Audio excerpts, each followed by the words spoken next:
When broken places become breakthrough spaces. Have you ever noticed how we're drawn to stories of triumph?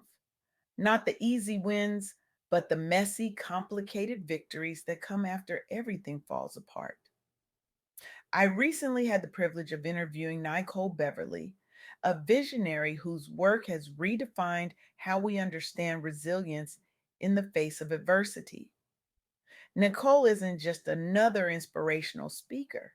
She's a transformational force who has helped thousands of women reclaim their power after life's most devastating blows. Her profound understanding of how faith sustains us through our darkest moments isn't just inspirational, it's revolutionary. Her tireless dedication to empowering Black women to reclaim their narratives after setbacks has created ripples of healing across communities nationwide, touching lives in ways that statistics simply cannot capture. The truth is, we're fascinated by transformation stories because deep down, we're all looking for evidence that broken things can become beautiful again, that failure isn't final, that the darkest night eventually yields to dawn. But here's what nobody tells you about breakthrough moments: they almost always begin with breakdown moments. I used to think resilience meant bouncing back quickly, like those inflatable punching bags with sand in the bottom. You know the ones. You can knock them down, but they pop right back up, seemingly unaffected. For years, I thought that was the goal: get knocked down, bounce back fast, no visible dents, no lingering wobbles. But that's not resilience. That's denial wearing a brave costume. Real resilience isn't about how quickly you recover, it's about how deeply you transform in the process of recovering. It's not about erasing the scars, it's about honoring them as evidence of your journey.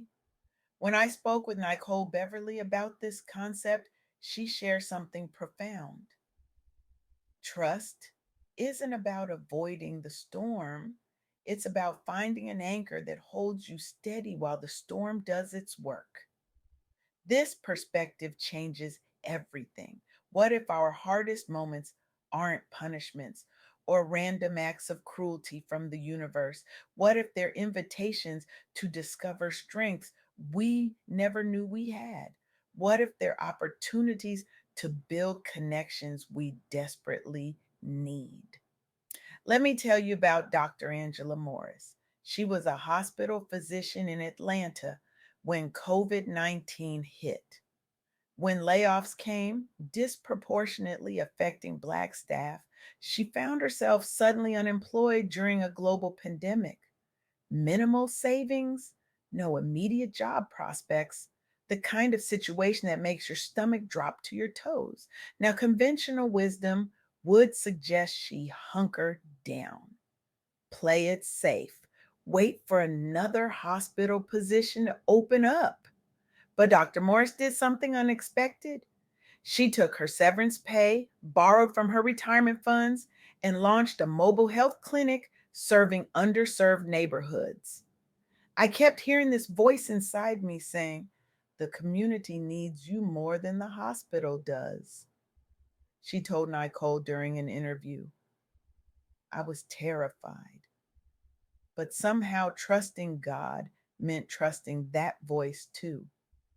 Within 6 months, her mobile clinic was providing essential health care in neighborhoods where access had always been limited. Local news recognized her work for reducing emergency room visits among vulnerable populations. Other laid off medical professionals started reaching out, inspired to create their own grassroots solutions. What strikes me about Dr. Morris isn't just her innovation, it's her interpretation of what happened to her. She didn't see her job loss as the end of her career. She saw it as a redirection towards her true calling. She had already overcome systemic barriers as a Black woman doctor. Losing her job could have ended her career, but instead sparked reinvention that benefited an entire community. That's the first lesson I learned from these conversations with Nycole Beverly. Trusting in something greater than yourself provides strength in adversity, not because it makes the adversity disappear, but because it gives you an anchor when everything else feels uncertain. But let's be honest, faith isn't always enough on its own. Sometimes the pain is too raw, too personal. Consider Brandy Harris. Within a single year, she lost both parents while simultaneously navigating divorce proceedings, all while raising two children on her own. Grief upon grief upon grief. The kind of pain that makes you wonder if you'll ever feel whole again. There were days I couldn't get out of bed, Brandy admitted. I'd just lie there wondering how I was supposed to keep going when everything that anchored me was gone. For Brandy, healing began with something simple: journaling.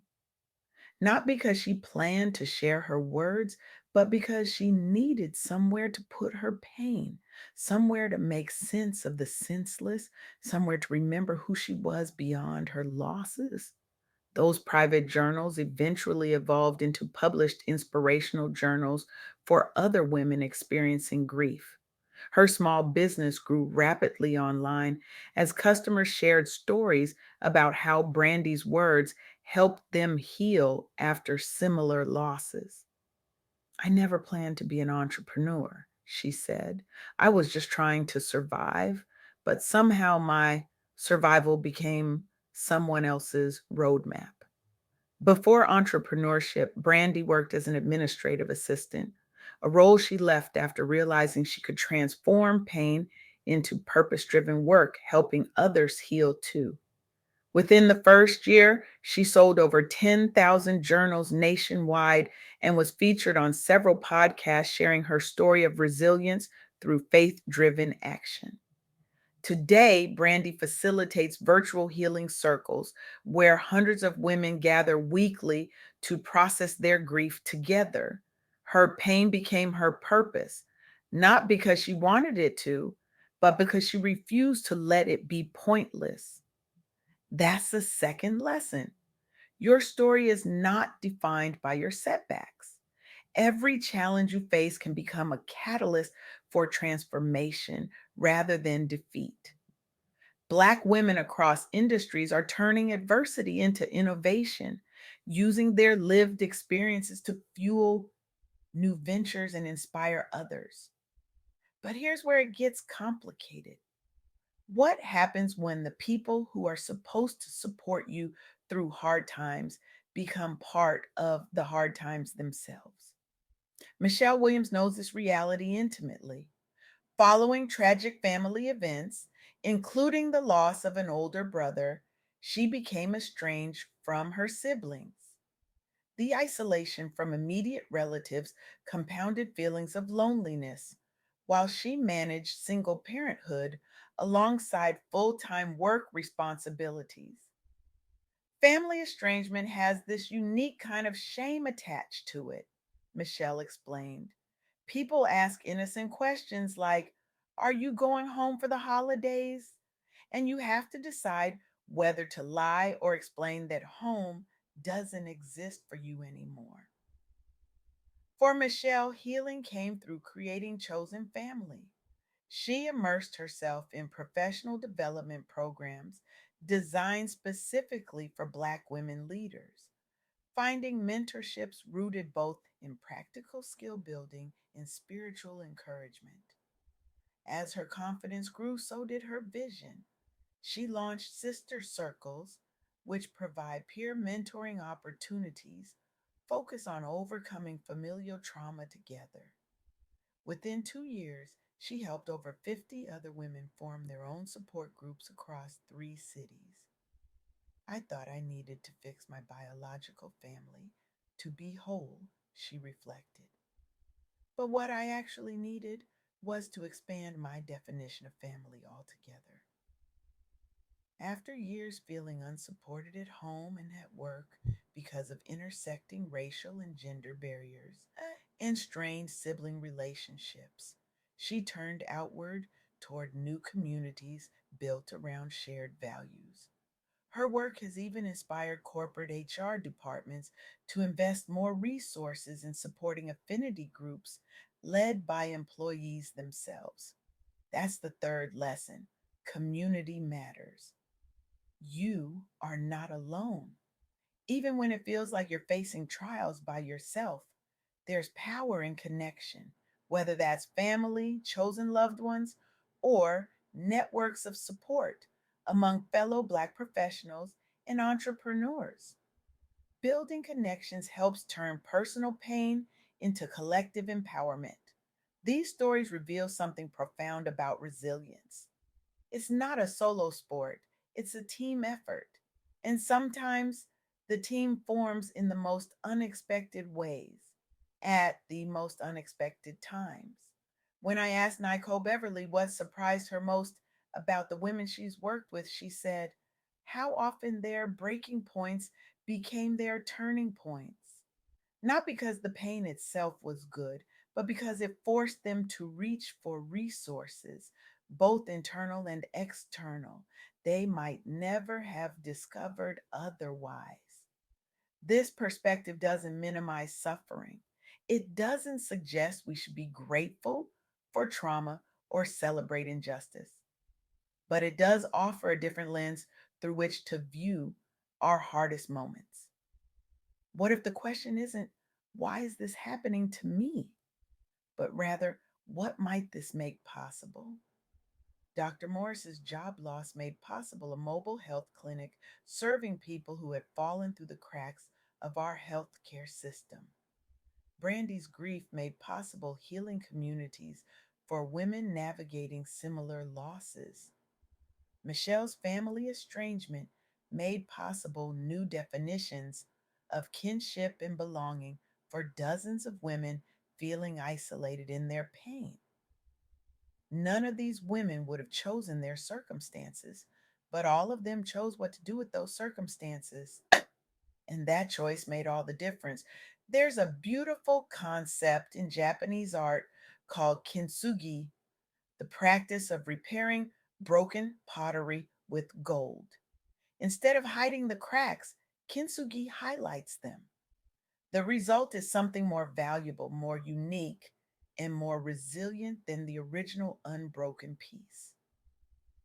I think human resilience works the same way.